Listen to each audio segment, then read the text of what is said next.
अगर सनातन धर्म बहुत पुराना था, हिंदू धर्म पुराना था, भारत हिंदूमय था, भारत सनातनमय था, तो फिर भारत में सिख मजहब कहाँ से आया? सिख मजहब तो बाहर से नहीं आया, और सिख मजहब किसी और धर्म से भी नहीं आया। सिख मजहब के बानी से लेकर सिख धर्म के मानने वाले सब के सब हिंदू ही थे। जैन मजहब भारत का ही है, बुद्ध मजहब भारत का ही है। तो जब सब हिंदू इतना अच्छा ही था तो फिर भारत के अंदर इतने धर्म क्यों आ गए?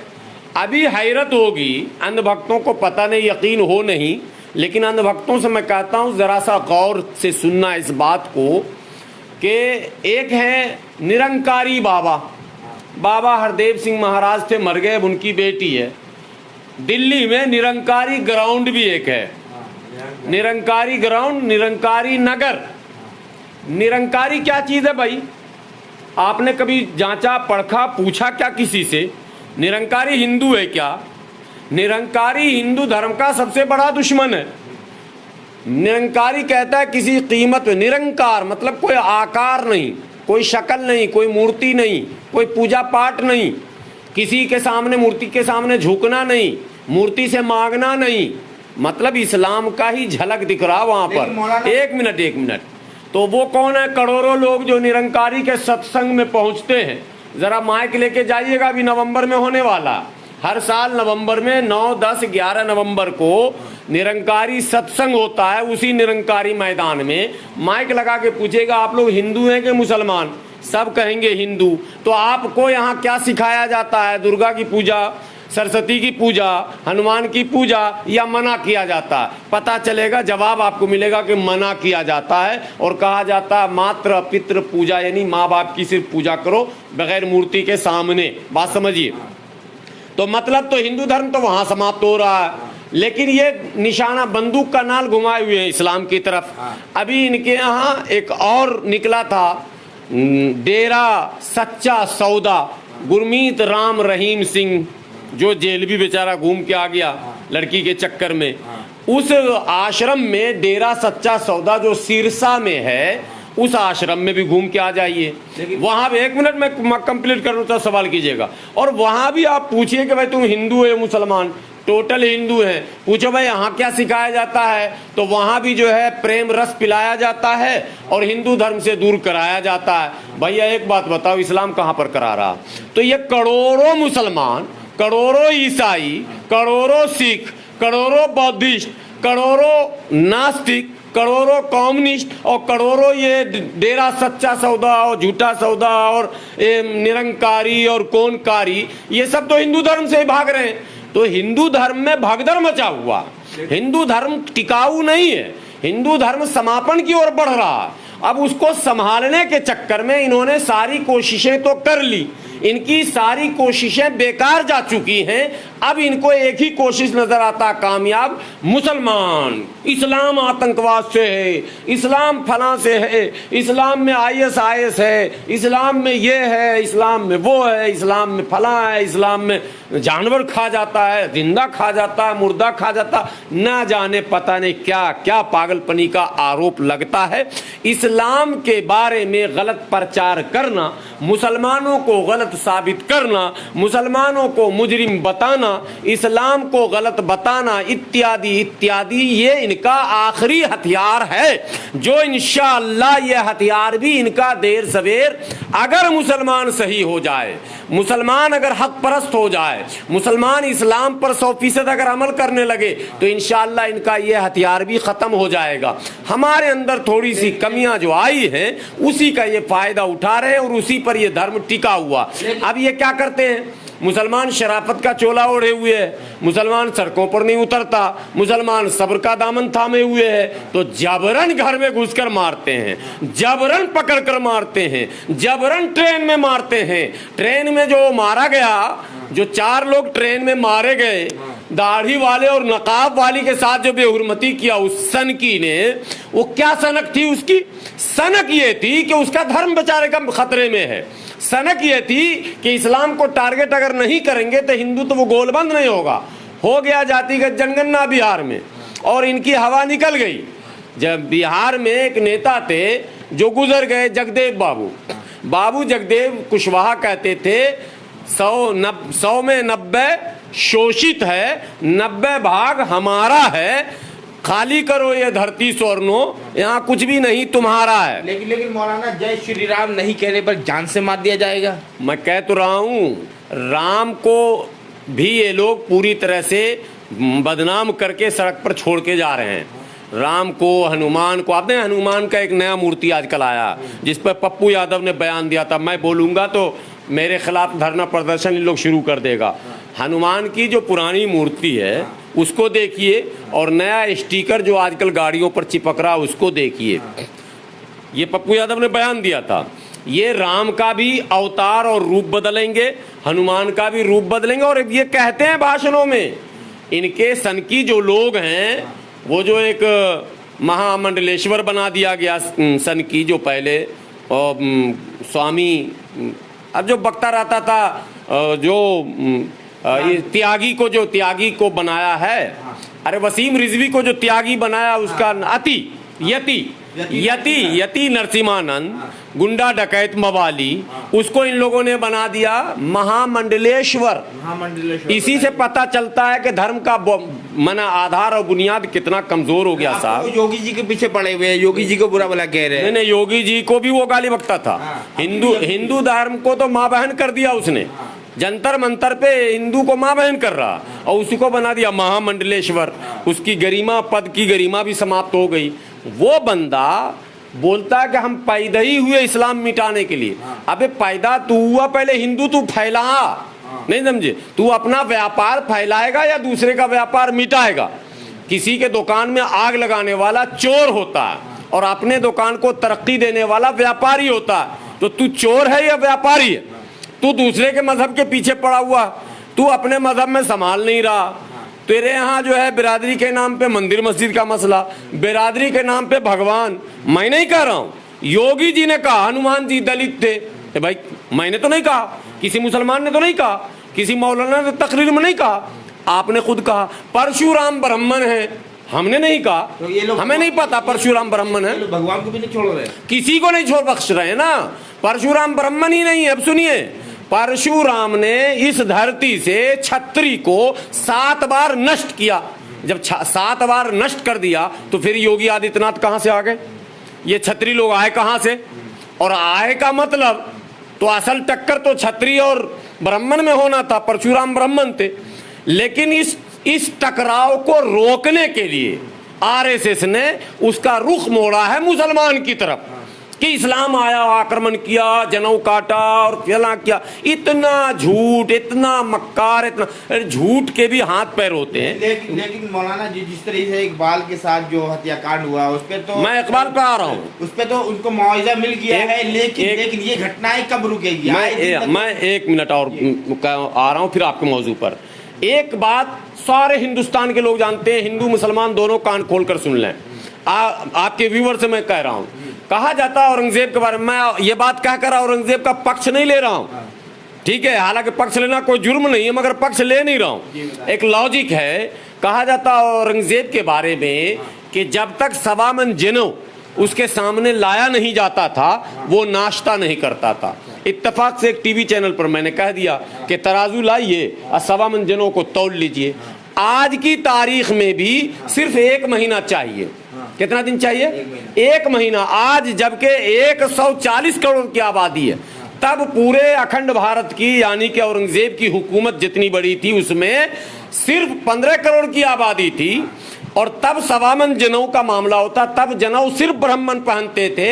आज क्षत्रिय और वैश्य भी पहनने लग गए, कुछ यादव भी पहनने लग गए, आम लोग तेली वगैरह भी पहनने लग गए। लेकिन आज भी अगर 1.25 मन जनेऊ रोज काटा जाएगा, 1 महीने में भारत से हिंदू धर्म खत्म हो जाएगा।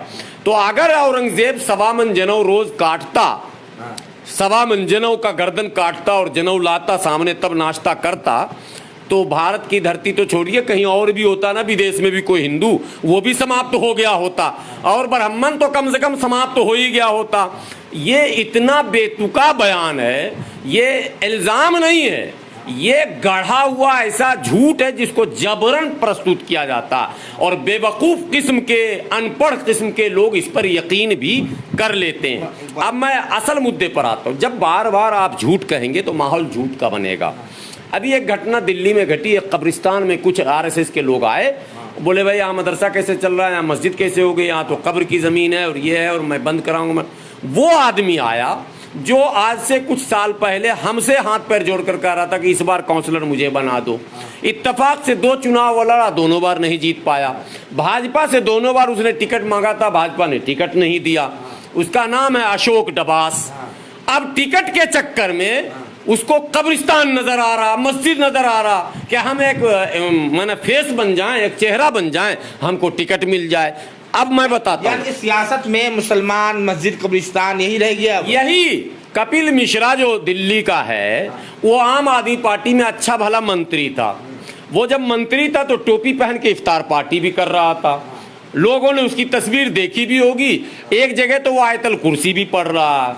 एक वीडियो उसका है नारे तकबीर अल्लाह अकबर भी लगा रहा। सारे वीडियो हैं। अगर कोई कमेंट में बोले मैं फौरन दिखा दूंगा, ये मैं बता रहा हूँ। और कमेंट में दोबारा अगर कोई लिखे तो भी आप हमको ट्रांसफर करना, मैं उसको भेजूंगा। और वो बंदा जब आम आदमी पार्टी छोड़ा तो वो कांग्रेस में जगह तलाशा, नहीं मिला। बस उसने मुसलमानों के खिलाफ माहौल खोल दिया और मुसलमानों के खिलाफ बोलते बोलते वो इस हद तक पहुंच गया कि दिल्ली में दंगा भी करा दिया। और आज तक वो मुसलमानों के खिलाफ बोल रहा। हालांकि वो जिंदगी में, मैंने उसे शराब दे दिया है, जिंदगी में ना वो विधायक बनेगा ना काउंसलर बनेगा। आप शराब भी दे रहे हैं? हाँ, शराब हम भी देते हैं। खाली बाबा बागेश्वर ठेका थोड़ा ना लिए हैं, हम भी कुछ हैं भाई। इतने दिन से हम भी नमाज रोजा मदरसा मस्जिद किए हैं, तो हम शराब नहीं दे सकते हैं? वो ब्राह्मण है तो हम भी ब्राह्मण हैं, मौलाना है ना भाई, समझे? तो हम भी शराब उसको दे चुके हैं ऑलरेडी। वो इस चुनाव में भी किस्मत आजमाया था, हारा। वो जिंदगी में कभी नहीं जीतेगा जब तक कि वो सार्वजनिक आकर ये नहीं कहेगा कि हमने जानबूझकर ये सब कुछ किया था। ऐसा कुछ है नहीं। यही किस्म के लोग, कपिल मिश्रा टाइप के लोग जयपुर में भी हैं और चुनाव होना है, राजस्थान में भी हैं, मेवात में भी हैं, तमाम जगहों पर हैं। इनको रोजी रोटी का काम नहीं करना, इनको लोगों की खिदमत नहीं करनी। इनको कोरोना में ये लोग घर में छुपे हुए थे, कोरोना में वो लोग सामने आकर मेहनत कर रहे थे जो इंसानियत की खिदमत करना चाहते थे। राजस्थान सरकार ने 50 लाख, मैं आ रहा हूँ उस 50 लाख पर भी आ रहा हूँ। तो ये लोग इंसानियत की खिदमत नहीं करते, ये भंडारा नहीं करते, ये भूखों को खाना नहीं खिलाते, ये नंगों को कपड़ा नहीं पहनाते, ये मजलूमों की मदद नहीं करते, ये गरीबों की मदद नहीं करते। इनको फ्री में प्रचार चाहिए। मुसलमानों के खिलाफ, मुसलमानों को गाली बक दो, मुसलमानों को मारो पीटो, मुसलमानों का घर लूट लो, मुसलमानों का दुकान लूट लो, कटुआ मुल्ला कह दो, जय श्री राम के लिए हंगामा कर दो, और इस पर भी ना बने तो मार दो मौत के साथ। अकेले नहीं मारा उसने, जो अभी भीड़ ने मारा। तो मैं यही तो, मेरा संगठन ऑल इंडिया यूनाइटेड मुस्लिम मोर्चा 7 साल से यही मांग कर रहा कि भीड़ तंत्र पर अगर लगाम लगाना है तो प्रिवेंशन ऑफ एट्रोसिटी एक्ट में मुसलमान को लाना ही पड़ेगा। 50 लाख तो दिया ना सरकार ने। अरे थूकता हूं ऐसे 50 लाख पर, आप बार बार 50 लाख की बात कर रहे हो। इलेक्शन है, इलेक्शन में हमारे गांव में कहावत है कि लोग बीवी बेटी भी भेज देते हैं नेता लोग। ये मैं बड़ी बात कर रहा हूँ। 50 लाख कुछ भी नहीं है। एक इंसान की कीमत 50 लाख आप तोलते हैं? अच्छा, 50 लाख अगर दे दिया इसको, बच्चे का नाम क्या था, इकबाल को, तो जुनैद और नासिर को क्यों नहीं दिया? वो भी तो राजस्थान का था। और क्या कहते हैं, अफराजुल को क्यों नहीं दिया? उसी राजस्थान में अफराजुल की भी हत्या हुई थी। पहलू खान की भी उसी राजस्थान में हत्या हुई थी। उसको हरियाणा नहीं कहिएगा, अलवर जो है वो राजस्थान में है। तो इनको तो आपने दिया नहीं। अब क्यों दिया? अब इसलिए दिया कि बिल्कुल चुनाव सर पर है, इशू बनेगा। कन्हैया कुमार को 1 करोड़ रुपया दिया आपने।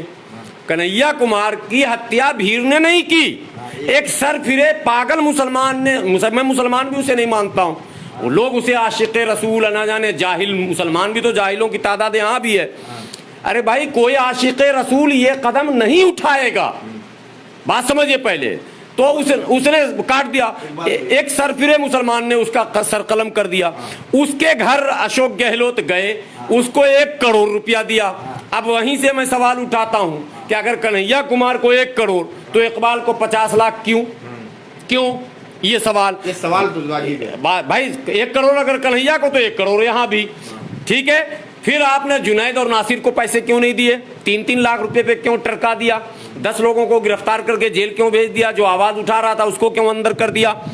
ये पॉलिसी जो है ये सिर्फ चुनाव को टारगेट करके, मारने वाला भी चुनाव को सामने रख के मारा, और ये जो कंपनसेशन दिया गया है ये भी चुनाव को रख के दिया गया। आते उज्जैन पे, उज्जैन वाले मामले से आप अच्छी तरह वाकिफ है, मौलाना क्या कहना चाहेंगे? नहीं, उज्जैन पे मैं आ रहा हूँ, लेकिन देश के लोगों को ये जानना है इस वक्त जो सनक है, देश संविधान से चलता, सनक से नहीं चलता। बिल्कुल, बिल्कुल। ये सनक को रोकना होगा। एक समुदाय को हमेशा टारगेट किया जाता है। मैं यही सनक कर रहा हूं। मैं हिंदू भाइयों से, जो बड़ी आबादी सेकुलर मिजाज के, उनसे कहता हूं इस सनक को रोकने में आप भी आगे आओ, आपको भी आगे आना होगा, क्योंकि ये सनक और सन की टीम आपके यहाँ अगर है तो सन की टीम के रिएक्शन में मुसलमानों की तरफ भी सन की टीम खड़ी होगी। मुसलमानों की हिमायत में हमारे हिंदू भाई बोलते हैं, क्यों नहीं बोलते? मैं उन्हीं से तो कह रहा हूं कि आपको इनकी सनक रोकनी पड़ेगी, लगाम लगाना पड़ेगा, अन्यथा अगर दोनों तरफ सन की टीम बढ़ती चली गई तो देश सिविल वार की तरफ चला जाएगा।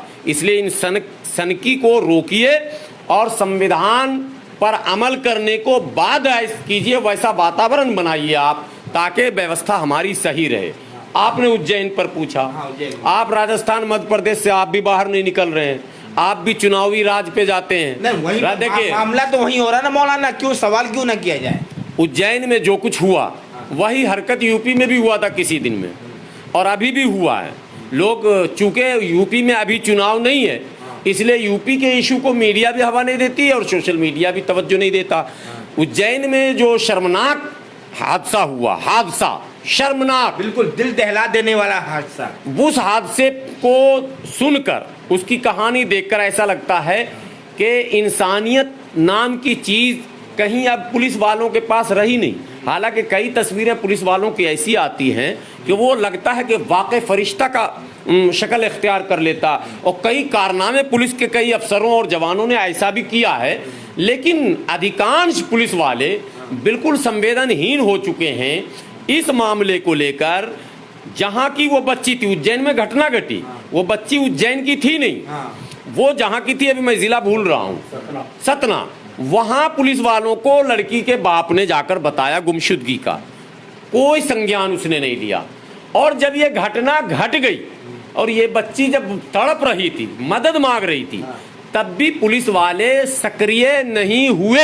मेरा सवाल मौलाना एक है कि जब इस तरह के हादसा, इस तरह के मामला, चाहे वो जयपुर हो या मध्य प्रदेश हो या उत्तर प्रदेश हो, इस तरीके का हादसा होता है, जो भीड़ की शक्ल में एक लोगों की जान ले लेती, तो पब्लिक जो खड़ा होके तमाशा बनती है, देखती है, कोई आगे क्यों नहीं आता, क्यों नहीं हिम्मत दिखाता है? किसी की जान चली जाती है, क्यों नहीं? ये तो गलती तो पब्लिक की भी है, यहाँ गलती पब्लिक, आवाम की भी तो गलती मानी जाएगी। अब आप असली पत्रकार हुए। अभी आपका सवाल जो हुआ वो पत्रकार वाला हुआ कि आखिर ये भीड़ तंत्र के द्वारा जो भी घटना अंजाम दिया जा रहा है, इसमें हत्या ही नहीं है, इसमें बलात्कार भी है, सामूहिक गैंग रेप भी है, तो क्या पब्लिक जो देखती है वो वीडियो ही क्यों बनाती है, मदद क्यों नहीं करती है? इन गीदड़ भक्तों की हिम्मत नहीं होगी अगर आवाम, पब्लिक अगर अवेयर हो जाएगी तो। हाँ, लेकिन एक सवाल इसके साथ जोड़िए कि टीवी चैनल वाले उन घटनाओं को ही अधिक क्यों दिखाते हैं जिसमें हिंदू मुस्लिम का एंगल होता है। जयपुर की घटना को टीवी चैनल वाले दिखा रहे हैं, इसमें चूंकि मुस्लिम मारा गया थोड़ा सा कम दिखा रहे हैं, अगर हिंदू मारा जाता तो ज्यादा दिखाते। लेकिन जो उज्जैन की घटना है इसमें हिंदू मुस्लिम नहीं है। अब हिंदू मुस्लिम नहीं है तो इसमें सीधे सरकार और जो बलात्कारी गैंग उस पर सवाल उठ रहा। आप जरा सा टीवी चैनलों के स्क्रिप्ट हमको दिखाइए, उनके स्क्रीनशॉट दिखाइए, उज्जैन घटना पर टीवी चैनल वालों ने कितनी बहस की? नहीं करते, कट के निकल जाते। उसमें थोड़ा सा भी अगर लड़का मुस्लिम, लड़की हिंदू, लड़की मुस्लिम, लड़का हिंदू, कोई घटना मिले तो ये ना जाने कौन सा जिहाद, लव जिहाद, और मैं क्या बताऊं, ये दिन भर उसी पर चलाते रह जाएंगे। ठीक है, ये भी तो खत्म होना चाहिए। आज मुल्क में मसाइल हैं तमाम जगहों पर। अभी देवरिया में इतनी बड़ी घटना घट गई, लेकिन जयपुर मध्य प्रदेश में अभी इलेक्शन होने वाला है, वहीं जहां इलेक्शन होता है वहीं हादसा क्यों होता है मौलाना? हादसा करने वाला कौन है? खड़ा होकर आदिवासी के चेहरे पर पेशाब करना कोई छोटा हादसा था क्या? बहुत बड़ा। हादसा करने वाला कौन था? ब्राह्मण भी था, भाजपाई भी था, दोनों बातें एक साथ जोड़ के कर रहा हूँ। अभी ये हादसा जो हुआ ये भी भाजपाई। अभी जो कानपुर में हादसा हुआ जिसको चैनल वाले कम दिखा रहे हैं, एक भाजपाई पार्षद बाज़ाब्ता एक सरदार फैमिली को घेर कर सिर्फ वो मैंने टेक ओवर करने के लिए स्पेस नहीं था, ओवरटेक के लिए, और थोड़ी ताखीर हो गई तो रोक कर सड़क पर इतना मारता है कि उसकी एक आंख बाहर आ जाती है और वो मरा समझकर छोड़कर चला जाता है। पुलिस आती है, 100 नंबर कॉल होता है, 112 कॉल, पुलिस की मौजूदगी में वो पीटता रहता है, फिर भी पुलिस उसे गिरफ्तार नहीं करती है। सेम तो यही जयपुर में भी हुआ है। मैं कह रहा हूँ पुलिस गिरफ्तार नहीं करती है क्योंकि उसको लगता है कि ये अपर कास्ट के हैं और ये हिंदू हैं, और मारा जिसको जा रहा वो सिख है, वो माइनॉरिटी का आदमी है। जयपुर में भी यही हुआ, पुलिस खड़ी रही और पिटाई चलती रही, बवाल चलता रहा। मुसलमान सड़क पर आए तो आप घेर लें, मुसलमान सड़क पर आए तो आप मारें, मुसलमान सड़क पर आए तो 144 लगा दें, मजदूर सड़क पर आए तो 144 लगा दें। आखिर वो कौन सा गैंग है जिसके सामने पुलिस नामर्दों की तरह खड़ी हो जाती है, न लाठी चलाती है, न आंसू गैस के गोले छोड़ती है, और उसे इतना मोहलत देती है कि वो जो कुछ चाहता है वो करके निकल जाता है। आखिर पुलिस की ऐसी सोच किसने बनाई, ये भी एक बड़ा सवाल है। अब तो आते हैं कि जैसे कि पत्रकारों पे शिकंजा कसा जा रहा, आपकी आवाज़ कौन उठाएगा, ये बताइए मौलाना। देखिए ये सब तो इस राज्य में होगा ही, सच बोलने वालों के साथ, सच सुनाने वालों के साथ। अब वो दिन दूर नहीं कि सच सुनने वालों के साथ भी घटना हो। एक ज़माना था, मुझे याद नहीं बचपन में, तो कुछ खबरें वहाँ भारत पाकिस्तान जब जंग चल रहा था तो रेडियो का ज़माना था, तो उसमें भारतीय चैनल के अलावा नेपाल का और पाकिस्तान का और बांग्लादेश का चैनल भी पकड़ लेता था रेडियो में। तो बाज़ाब्ता भारत सरकार की तरफ से ऐलान हो गया था कि कोई भी व्यक्ति पाकिस्तानी, बांग्लादेशी या क्या कहते हैं दूसरा चैनल सुनता हुआ मिलेगा तो दंड का भागीदार होगा, यानी सुनने पर भी प्रतिबंध। तो अभी तो बोलने और सुनाने पर प्रतिबंध लग रहा है। विशाल शर्मा, मैं कह रहा हूँ बोलने और सुनाने वालों पे प्रतिबंध लग रहा है।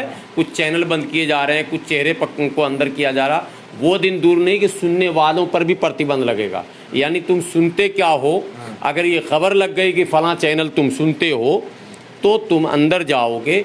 और वो चीज़ है भी, कुछ चैनलों पर अभी यहाँ जो है वो रोक है जिसको आप सुन और देख नहीं सकते।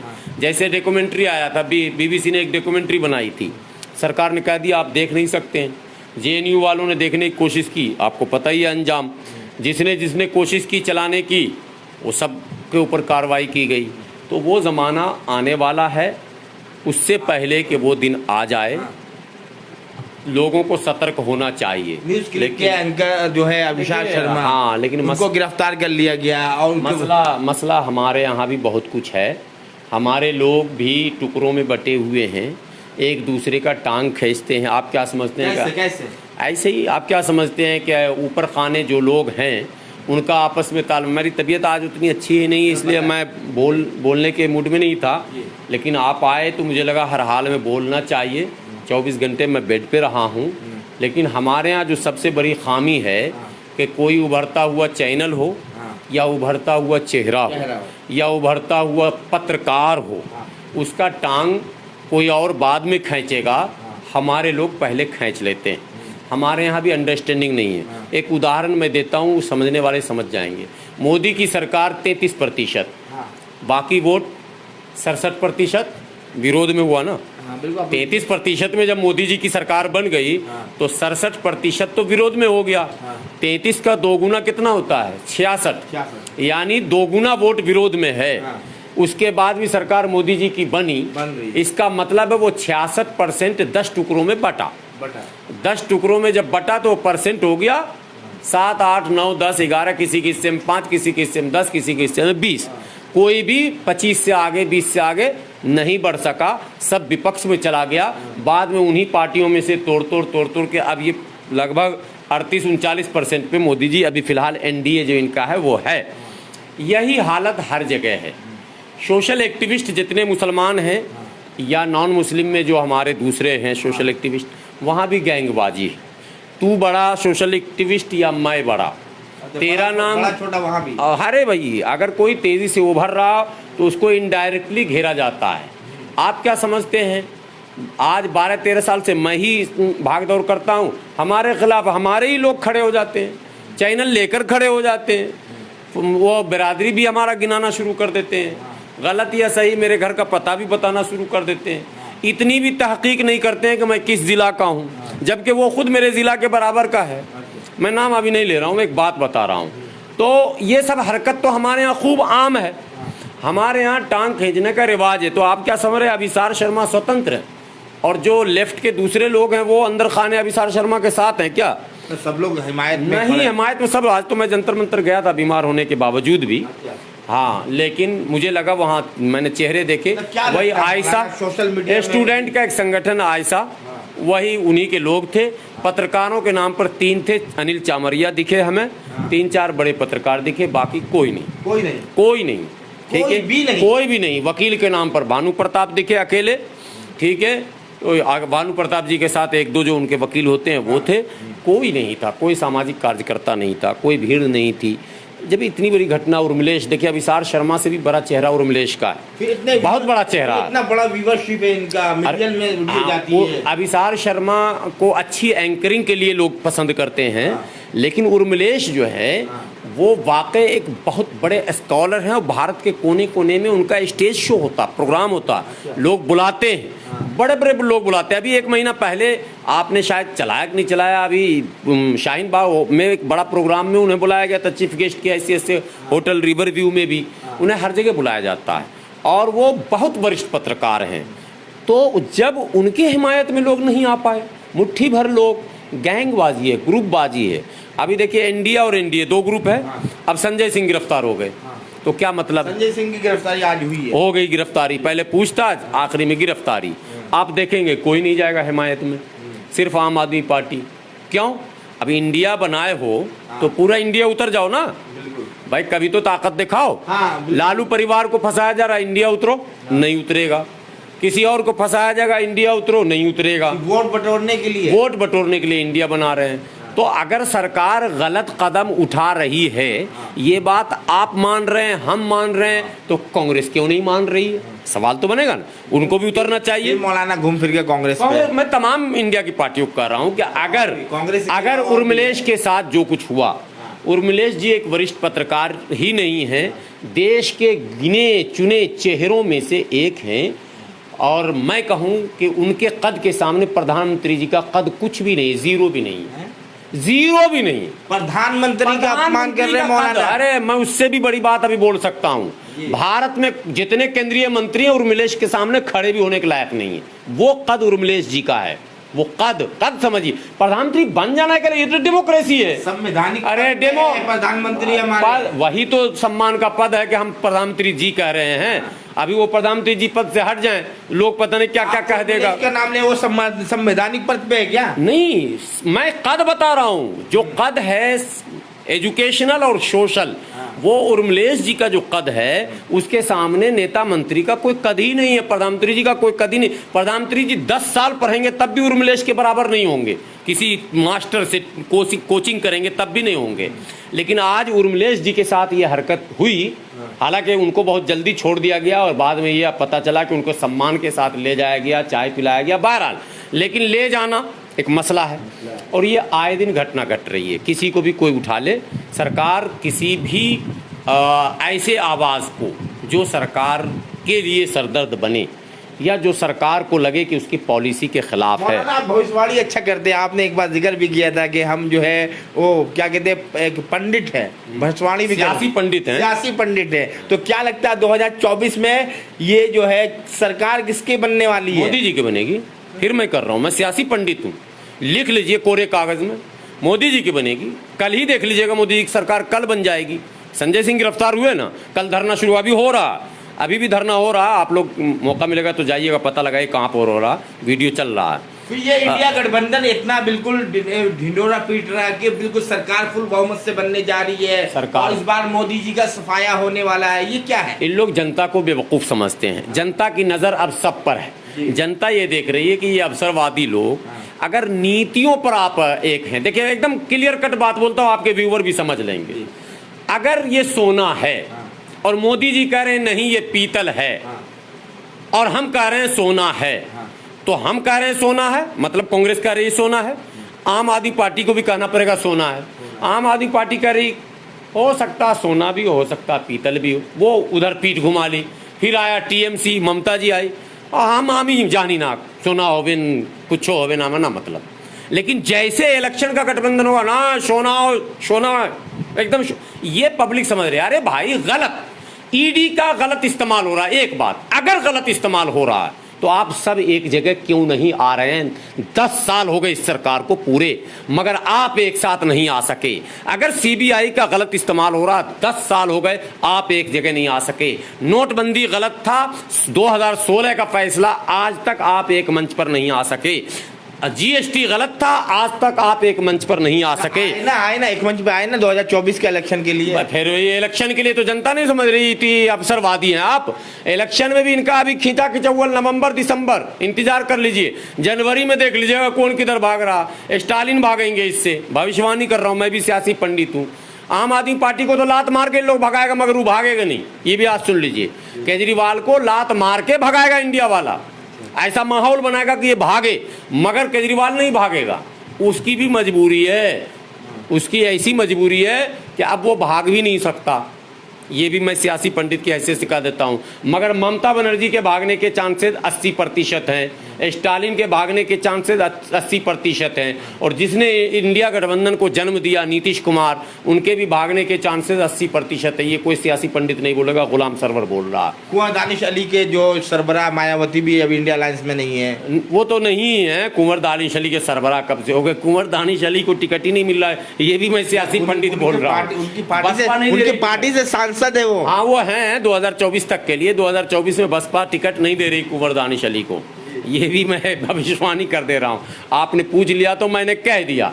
तो ये इसलिए मैं कह रहा हूँ कि सरकार मोदी जी की एक्सीडेंटल बनेगी और उसके जिम्मेदार इन्हीं लोग होंगे जो मुद्दों को सेंट्रलाइज नहीं कर पा रहे। आप नहीं जानते मौलाना, आप सियासी पंडित है, उसके बाद भी ऐसी बात करें, कहीं ना कहीं जनता पसंद कर रही है, भाजपा को वोट कर रही है। नहीं पसंद कर रही है, जनता पसंद नहीं कर रही है। मसला यही तो कर 33% जनता पसंद कर रही है। अरे भैया जो 67% हो, एक चुनाव की बात थोड़ा ना है। 2014 में भी इनको 35-36% वोट, अभी भी 35-36 पे अटके हुए हैं। अरे भाई कम से कम 40-45% मिलता तो कहा जाता कि लोकप्रियता है। वोट जो पोल हो रहा है उसमें इनको 33-34% वोट मिल रहा है। आप कह रहे हैं जनता चाह रही, जनता हटाना चाह रही है, मगर ये विपक्ष के नाकारा विपक्ष के कारण, इन लोगों के दिल में वो खींचा खींची का जो मामला है उसके कारण, जैसे कांग्रेस पश्चिम बंगाल में अगर गठबंधन में जाएगी तो ममता का क्या होगा, कम्युनिस्ट जाएगी तो ममता का क्या होगा। वहाँ ममता का पूरा वो है, वहाँ कांग्रेस और कम्युनिस्ट को तबाह बर्बाद करके ममता आई है, तो दोनों को कैसे उभरने देगी? टीएमसी नहीं उभरने देगी। वैसे केरल में कम्युनिस्ट और कांग्रेस आर पार की लड़ाई लड़ रही है विधानसभा में, दोनों का 2 गठबंधन है, तो वहाँ फिर वो दोनों मिलके कैसे लड़ेगी? फिर इस तरह के कई कठिनाइयाँ कई प्रदेशों में आ रही हैं, तो इसलिए सरकार मजबूरी में मोदी जी की ही बनेगी। चलिए बहुत धन्यवाद।